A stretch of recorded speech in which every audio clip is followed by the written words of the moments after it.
Olá, amigos.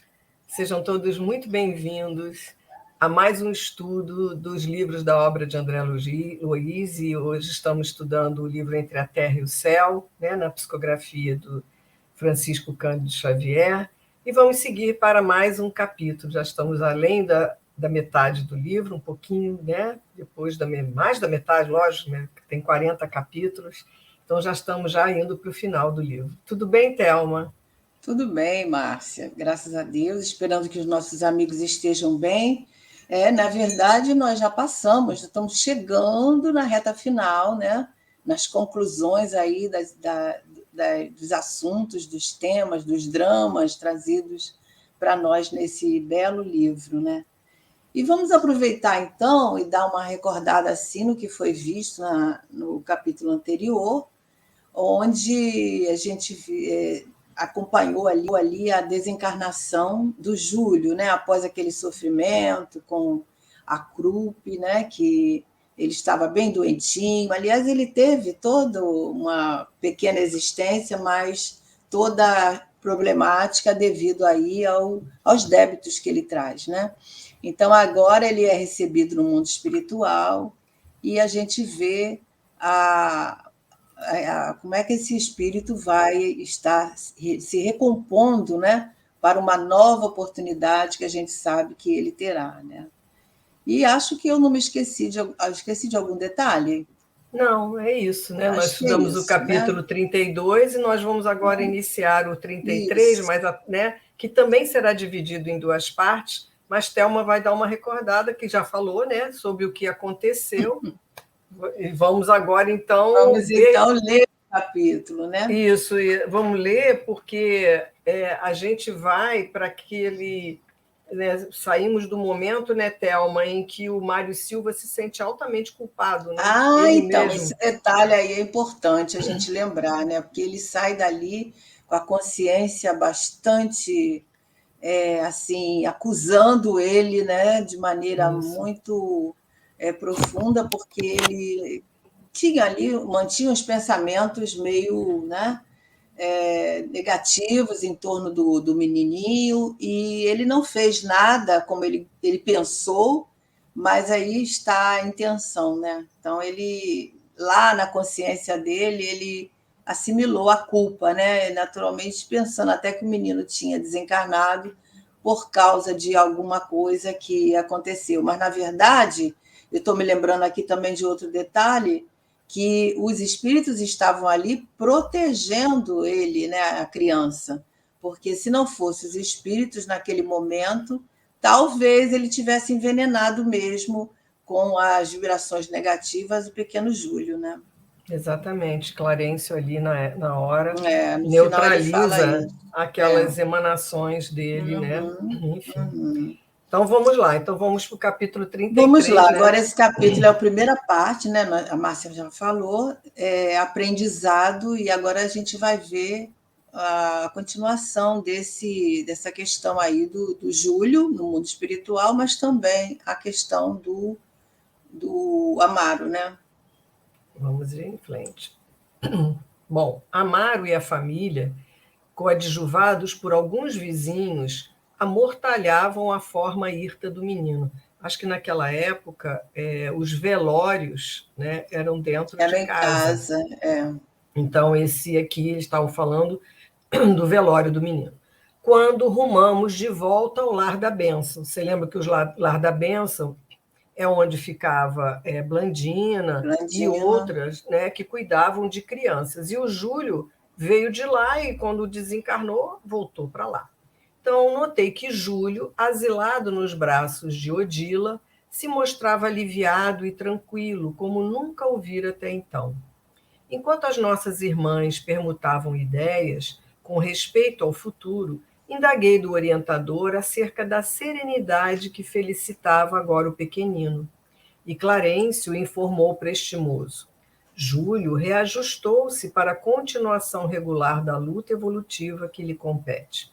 O renascimento malogrado não teve para ele tão somente a significação expiatória, necessária ao espírito que deserta do aprendizado, mas também o efeito de um remédio curativo.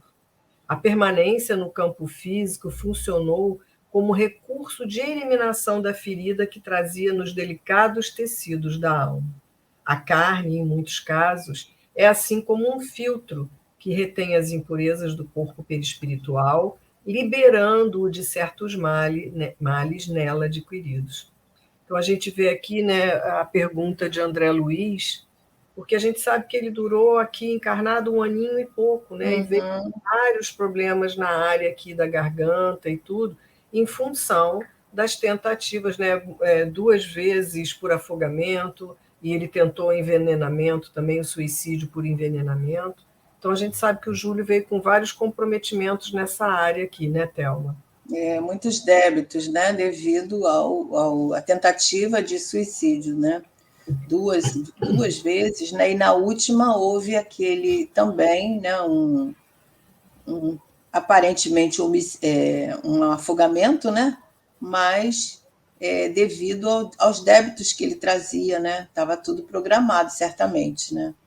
Até que a Zulmira pensou que foi culpa dela, foi tudo envolvimento, mas a verdade é que ele estava já programado a ter uma existência curtinha, né? E agora menor ainda, né? Tudo isso para estar restaurando, né, aos poucos, o perispírito, toda aquela parte da garganta onde ele teve esse sofrimento grande. Agora, imagina uma criança de 1 aninho com esse sofrimento todo, né? Sofrimento para os pais também. Então, isso. Diga. Não, eu estava lembrando que quando a Odila, que ela fica de uma outra forma sem ser a obsessora da Zulmira, que ela vai visitar o Júlio pela primeira vez, ela fica desesperada de ver aquela fenda que ele, né, que ele tinha na área da garganta. E agora, o que Clarencio está nos mostrando é que isso tudo passou. Quando ele diz aqui, né, que a volta à carne... Reconstruiu, né, aquela parte, né? Então a gente vê aí como filtro. A gente vê como é importante a reencarnação, principalmente nesses casos. Quanto mais grave, né, mais necessário se faz. E a gente vê que ele teve, num período curto, 2 encarnações, né, necessárias, e ele ainda vai reencarnar de novo, né? Isso. Mais para frente. Necessárias aí, essa reconstrução. Mas é isso. Então vamos lá. Isso quer dizer, André Luiz começou, né, mas aí Clarencio já lhe cortou e continuou ali. Né? Isso quer dizer que Júlio, doravante, poderá exteriorizar-se num corpo sadio, conquistando merecimento para obter uma reencarnação devidamente planejada, com elevados objetivos de serviço. Terá por alguns meses conosco, desenvolvimento natural, regressando à Terra em elogiáveis condições de harmonia consigo mesmo. Mas voltará assim em tão pouco tempo? André Luiz pergunta. Aí Clarencio diz que sim, esperamos que assim seja. Deve atender ao crescimento de qualidades nobres para a vida eterna, que somente o retorno à escola da carne poderá facilitar. Além disso, precisa conviver com a Mário Zulmira e com o Mário Silva, né? De maneira a confraternizar-se realmente com eles, segundo o amor puro que o Cristo nos ensinou. Vocês lembram que a Zulmira, né, com a pele, né, quando foi Lina, aí tinha todos eles 3 ali envolvidos, ele como Júlio, o outro como Esteves, o outro agora, eu já não lembro aqui os nomes direito, mas assim, mais do que um triângulo, né? Eram 3 homens e ela, né? Verdade. Né? Então, assim, todos eles têm débitos aí, eles têm que conviver aqui ainda, né? Agora a gente vê, né? Quantas vezes a gente retorna ao mesmo núcleo familiar, né? Diante das necessidades pendentes. Então ele vai retornar porque ainda tem pendência, ele tem que se reaver aí agora com o Silva, né? Exatamente. Esses nós aí têm que ser desatados, né? Então a reencarnação é isso, por isso que diz lá, né? Voltamos, retornamos, quantas vezes se fizerem necessárias, né? Exatamente. No livro Pensamento e Vida, se eu não me engano, ou é Amor e Sexo, agora que eu não lembro se é Amor e Sexo, acho que Emmanuel, Vida e Sexo, que Emmanuel fala, o capítulo berço, e fala, não tem quem venha para cá que não tenha questões a resolver. Então, Todos assim, temos. fisicamente ele já está com o seu perispírito reconstruído. Ele agora vai ter que passar por outras questões, assim como todos nós, não é? Isso Vamos mesmo. passar pelos nossos desafios. Essas anotações, ponderei, lançam nova claridade em nosso estudo da vida. Compreendemos, assim, que as moléstias complicadas e longas guardam função específica. Os aleijões de nascença, o mongolismo, a paralisia. Sim, falou Clarencio. Por vezes é tão grande a incursão da alma nas regiões de desequilíbrio que mais extensa se faz para ela a viagem de volta à normalidade. E ainda acrescentou: o tempo de inferno restaurador corresponde ao tempo de culpa deliberada. Em muitas fases de nossa evolução, somos imantados às teias da carne, que sempre nos reflete a individualidade intrínseca, assim como a argila é conduzida ao calor da cerâmica ou como o metal impuro é arrojado ao cadinho fervente. A depuração exige esforço, sacrifício, paciência. A gente vê o que a gente estava falando, né? Quanto mais delicado o caso, né? Maior esforço exige daquele reencarnante, né? E também dos que estão à sua volta, né? Porque a gente sabe que toda a família está envolvida, ninguém reencarna. Bom, existem Missões, questões, né? né? As pessoas que vêm em missão, né? Isso, mas a gente sabe que a gente reencarna sempre com aquela família que nós temos a ver ali, né? As questões, débitos, a gente viu isso em todos os livros que a gente estudou, né? Principalmente lá no primeiro livro, E a Vida Continua, nos lembramos daquele pai, né, da Evelina, que estava ali necessitando do amparo, ele reencarna ali como filho, né, de novo daquela família. Então a gente retorna para o mesmo ambiente, enquanto não se desfizerem esses nós aí dos nossos débitos, né?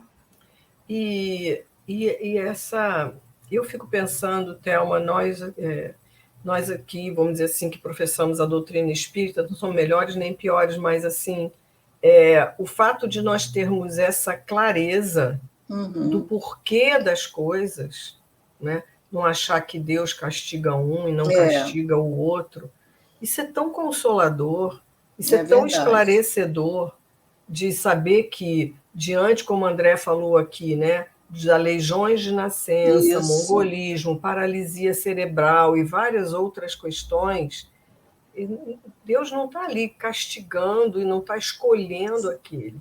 Algo ele ali tem que ele precisa se reconstruir, se reaver, e assim até ele com ele mesmo.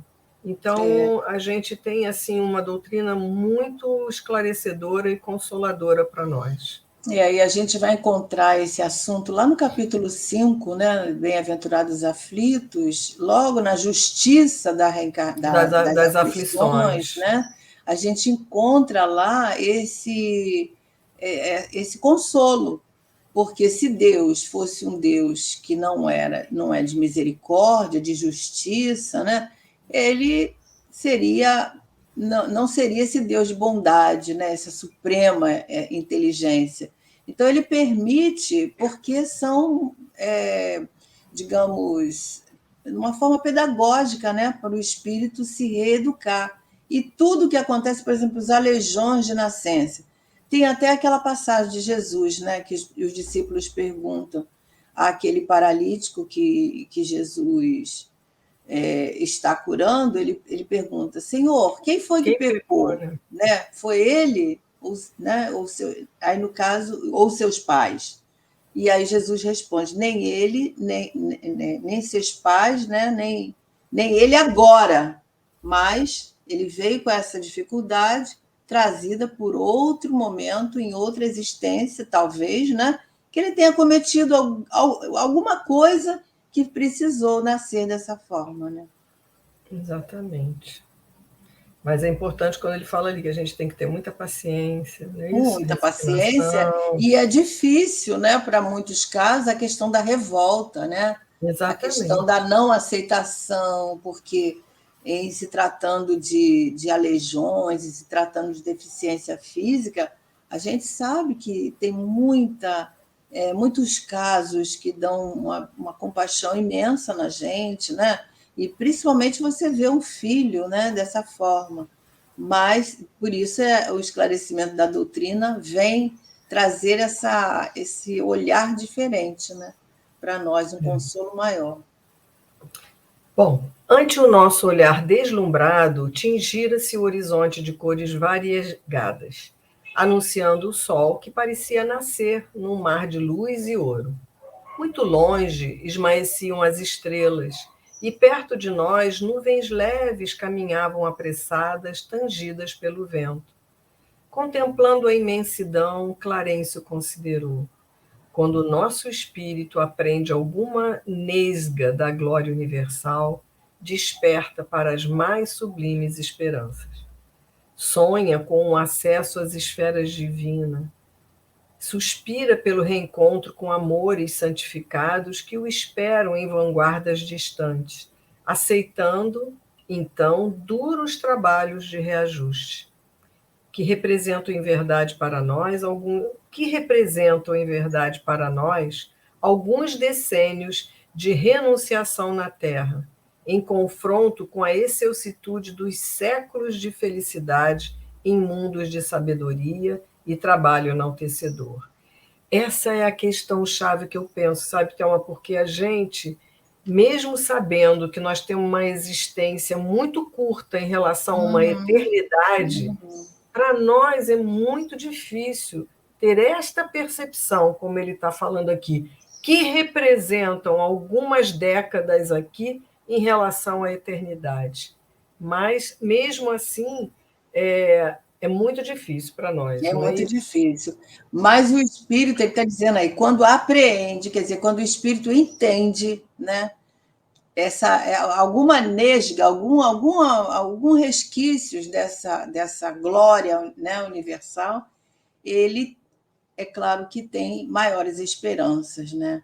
Então, a gente vê, por exemplo, o Jerônimo Mendonça, né, que enfrentou aquela dificuldade toda. Aos 17 anos, ele começou a sentir dores horríveis e ele teve que usar até uma cama própria, né? Ele já era espírita, então ele fazia palestra, ele era uma pessoa muito alegre no seu íntimo. E aí a gente pergunta assim: será que ele era feliz? Era, porque era um espírito que já teve uma estrada para chegar, né? A gente sabe que Deus não dá peso maior do que nós podemos carregar. Então, para ele chegar àquele estágio de felicidade, contam as pessoas que iam visitar ele que, ao sair de lá, saíam beneficiados, saíam felizes, porque a alegria dele contagiava, né? Então, eu penso que para o espírito se sentir dessa forma, como o próprio Chico Xavier, né? Chico Xavier teve uma vida muito cheia de enfermidades, né? Limitações, mas era uma alma que você nunca viu reclamar, né? Você nunca viu queixas. Então, é claro que ele tinha ali o Exatamente. benfeitor ao lado dele sempre, mas todos nós temos esses benfeitores, né? Então, quando nós apreendemos o significado da vida, o verdadeiro, eu acho que fica. Acho não, tenho certeza que fica mais fácil. Né? Isso aí. Então vamos. E aí André Luiz fala: se os homens percebessem, lembrando a rebelião que tantas vezes nos prejudica A no mundo. revolta, né? Exatamente. E aí Clarencio fala: entenderão algum dia. Otimista, ele fala. Todos os seres progridem e avançam para Deus. O homem terrestre crescerá para o grande entendimento e louvará feliz o concurso da dor. O embrião do jequitibá, com os anos, se converte em tronco vetusto, rico de beleza e utilidade. E o espírito, com os milênios, transforma-se em gênio soberano, coroado de amor e sabedoria. Depois de um minuto de silenciosa adoração à natureza, o instrutor continuou. Voltando ao caso de Júlio, não podemos esquecer que milhares de inteligências entre o berço e o túmulo estão procurando a própria recuperação. À medida que se nos aclara a consciência e se nos engrandece a noção de responsabilidade, reconhecemos que a nossa dignificação espiritual é serviço intransferível. Devemos a nós mesmos quanto nos sucede em matéria de bem ou de mal. Não tem jeito, né, Thelma? Nós podemos ter aqueles que nos auxiliam, encarnados e desencarnados. E até nós vamos falar um pouquinho sobre isso mais para frente. Mas a tarefa é só nossa. A tarefa é nossa, né? E a dor passa a ser aí aquela alavanca de progresso que muitos não entendem, mas a dor nos desperta, né? Muitas vezes, porque nos faz ver, principalmente quando nós aceitamos aquela dificuldade, né? Então ele diz, se os homens percebessem, né? Então, se não fosse, se nós tivéssemos o real entendimento do significado da vida, o porquê da reencarnação, o porquê de nós estarmos aqui atravessando dificuldades, às vezes grandes, né? Nós seríamos mais felizes, né? E à medida que a gente vai crescendo espiritualmente, a gente vai entendendo isso, com certeza, né? É isso. Bom, importante observar, fala Hilário, né, pensativo, como a vida reclama no refazimento da paz, a conjugação daqueles que entraram em guerra uns com os outros. Uhum. No passado, Júlio arrojou-se ao despenhadeiro do suicídio sob a influência de Amaro e Zulmira, após indispor-se com Silva. E agora, completou Clarencio, reabilita-se com o auxílio de Zulmira e Amaro, de modo a reharmonizar-se com um enfermeiro. É natural que seja assim. Mas Júlio, antes de tornar ao mundo, através do nosso amigo ferroviário, fala o André Luiz, onde que estaria? Então, aqui André está perguntando, né, esse tempo que ele ficou lá, né, no mundo espiritual, aonde que ele ficou? Nós tivemos até notícias sobre isso há uns capítulos atrás, que ele ficou junto de Zulmira, lembra que eles ficaram juntos e o Amaro os encontra numa situação bem difícil. Vocês lembram disso? Está nos capítulos mais lá para trás. Bom, e aí o André Luiz pergunta, então, onde é que ele estaria antes dele, né, ser ali, ter voltado como o primeiro Júlio, né, que desencarnou aos 8 anos.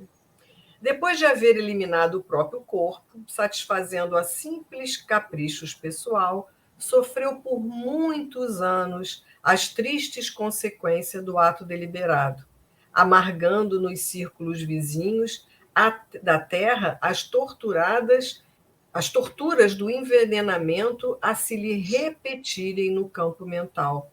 Olha que interessante, né, Thelma? Ele, como a gente já viu, muitos suicidas assim, né? Ele fica revivendo a cena, né? A cena, não é? Isso é muito comum, né? Porque aí vem a culpa, vem o arrependimento, vem todo aquele transtorno mental que alguns chegam quase à loucura no mundo espiritual, né?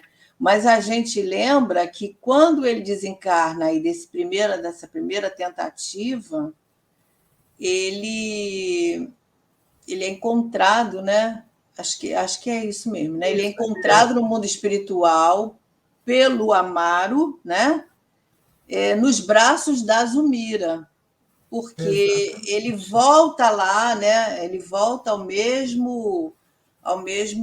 mesma cena o circuito ali, né? O mesmo circuito, justamente porque nós criamos débitos, né, com aquelas almas que estão ao nosso redor. Então, eles mesmos se reúnem e Amaro visualiza ele. E aí, isso está nos capítulos recentes, né, onde o Amaro se compromete espiritualmente de ajudar esse espírito, né, porque ele sente uma compaixão tão grande, né, e aí que ele nasce. É aí que ele nasce.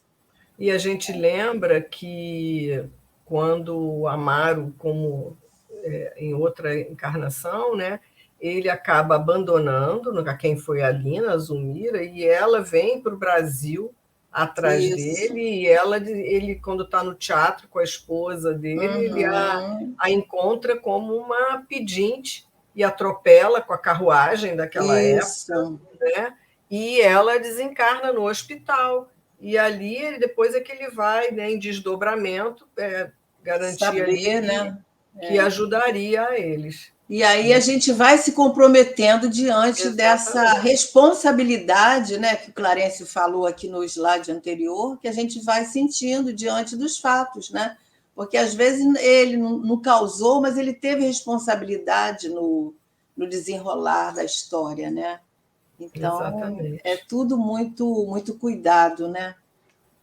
Então a gente vê aqui que André Luiz pergunta, mas e aí, como que ele ficou? Então aí que Clarencio explica, ó, ficou por muitos anos atriz, né, vivendo As tristes aqui, ó, as consequências daquele. torturas do envenenamento que ficavam se repetindo no campo mental dele, né? Isso mesmo. Nossa, Muito somos sofrimento, né? nós. Aí ele está continuando, Clarencio. A morte prematura, quando traduz indisciplina diante das leis infinitamente compassivas que nos governam, constrange o espírito que a provoca a dilatada purgação na paisagem espiritual. Não podemos trair o tempo, e a existência planificada subordina-se a determinada cota de tempo, que nos compete esgotar em trabalho justo. Quando esses recursos não são suficientemente aproveitados, arcamos com tremendos desequilíbrios na organização que nos é própria. E aí André Luiz pergunta, mas sofreria, porém, a sós? E aí a Clarence fala, nem sempre. Quando não se achava em martirizada solidão, via-se, como é lógico, onde se lhe mantinha preso o pensamento, que era ali junto, né, de Zulmira e de outros ali. Onde tinha Mas, acontecido o porquê das coisas, né? exatamente, ele A estava sempre causa, naquela né? cena, né? É um conflito muito grande, né? Uma dificuldade muito grande de assimilar e um desequilíbrio, né? E aí, que Gerado. importante que ele fala, Thelma, não podemos trair o tempo. Quer dizer, a Uhum. existência planificada quer dizer, os nossos planos reencarnatórios, eles têm um determinado tempo para a gente estar. Determinado tempo a cumprir. Nós encarnamos com aquele Exatamente. período, né? E ele fala aqui que No nos nosso compete planejamento. esgotar esse tempo em trabalho justo. Então, quando a gente pega e corta isso através do suicídio, seja direto ou indireto, que a gente diminui. Às vezes a gente está aqui, nós estamos falando de um suicídio direto, mas às vezes, quanto de nós, assim, às vezes a gente vê muito isso Muitos. nos idosos que deixam de se cuidar, que deixam de se tratar, de tomar seus remédios. Indiretamente, eles também estão se suicidando, quer dizer, vão desencarnar antes do tempo previsto. Então, todo esse cuidado que nós temos que ter com as nossas vidas, né, em função da gente cumprir essa programação que foi feita para cada um de nós. Né? Muito cuidado, até mesmo quando a gente descobre uma doença, tipo um diabetes, né? Um problema cardíaco, um problema de pressão, o nosso dever é nos cuidarmos com muita atenção, sem fazermos estripulias, né? Porque tudo vai reverberar nas consequências de adiantar o nosso período, né? O nosso Exatamente. retorno. Bom, ante a nossa curiosidade indagadora, o Clarencio ainda acrescentou: os pensamentos dele se alimentavam na atmosfera psíquica de Zulmira, de Amaro e Silva, que lhe serviam de pontos básicos ao ódio. Ensinava Jesus que o homem terá o seu tesouro onde guarda o coração, e a gente já sabe disso, né? E efetivamente todos nos imantamos em espírito às pessoas, lugares e objetos aos quais se liguem os nossos sentimentos, Olha só. não é? E André pergunta: mas Júlio estava em contato com eles nas esferas espirituais ou nas experiências no mundo físico? E ele falou, partilhava-lhes a vida simplesmente, e a vida em qualquer setor de luta é invariável. Entretanto, por detestar Amaro mais profundamente, pesava com mais intensidade sobre ele. O ferroviário, na existência do espaço, conheceu-lhe a perseguição acérrima, ouvindo-lhe as acusações e as queixas nas regiões purgatoriais. E, ao se reencarnar na atual condição, foi seguido de perto por Júlio, que lhe afligia a mente, dele exigindo o necessário concurso à formação do novo corpo. Que a gente sabe que eles já estavam aqui, né? Zulmira já mais velha também, né? Amaro, Mário Silva e Júlia, que vem como criança, como filho de Odila, a primeira esposa de Amaro, né? A primeira vez que ele volta aqui, né? Mas aqui o que ele está dizendo, né, Thelma? A gente fica preso onde nós temos os nossos núcleos de ódio, de raiva e também de amor, né? De amor também, de ciúme, né? Ele vive junto numa atmosfera psíquica de Zulmira, Amaro e Silva. Né? Ele ficou ali, mas cheio de ódio. Né? Verdade. Até que ele consegue... ele fica tão junto de Amaro que ele diz aqui no finalzinho, né, que ele afligia a mente, dele exigindo o necessário concurso à formação de um novo corpo. É quando ele vem pela primeira vez como filho do Amaro, né? Mas é assim, mas o importante da gente ver aí, né, Thelma, quando ele fala assim, nós vamos ter o nosso tesouro onde está o nosso coração. O coração do Júlio era um coração cheio de ódio, cheio de mágoa.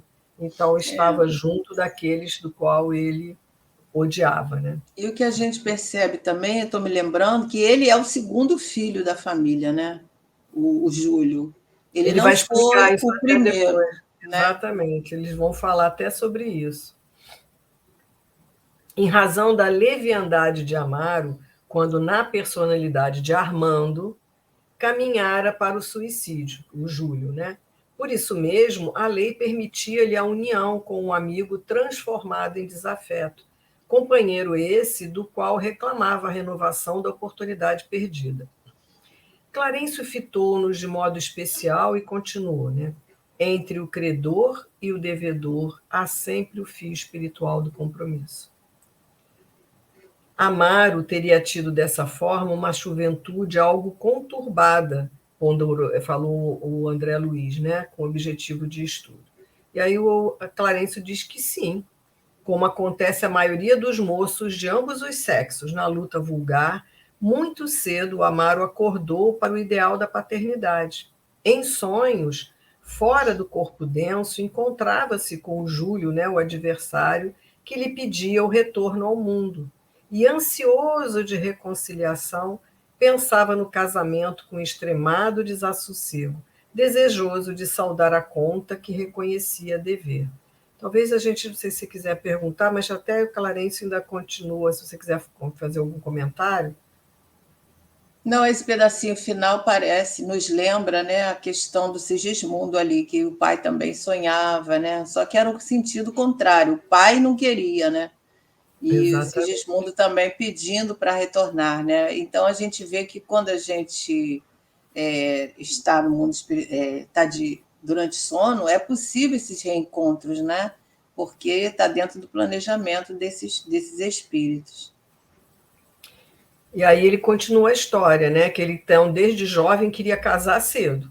E aí ele diz aqui que, muito jovem ainda, encontrou a Odila, que o aguardava, consoante o acordo por ambos levado a efeito na vida espiritual. Mas, no entanto, as vibrações de Júlio eram efetivamente tão incômodas que a primeira esposa do nosso amigo não conseguiu acolhê-lo de imediato. Recebendo Evelina em primeiro lugar, de vez que a ligação do casal com ela se baseia em doces afinidades. Somente depois da primogênita é que se ambientou para a incorporação do suicida em sofrimento. Olha que interessante, né, Thelma? A gente dá uma paradinha aí, né? Eu estava me lembrando.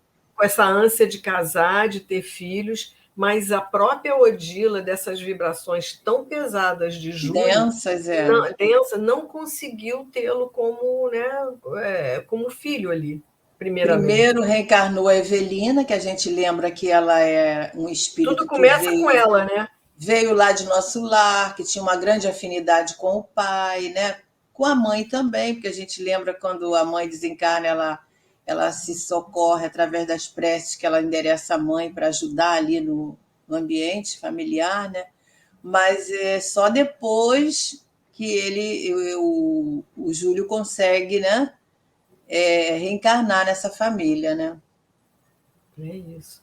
Bom, nesse ponto da nossa conversação, lembrou o André respeitoso, esse ponto, né, que ele está relatando faz-me recordar os conflitos interiores de muitos rapazes e de muitas moças na Terra. Às vezes se arrojam ao casamento com absoluta inaptidão para as grandes responsabilidades, qual se estivessem impulsionados por molas invisíveis, sem qualquer consideração para com os impositivos da prudência, como se fossem atacados por subitânea loucura.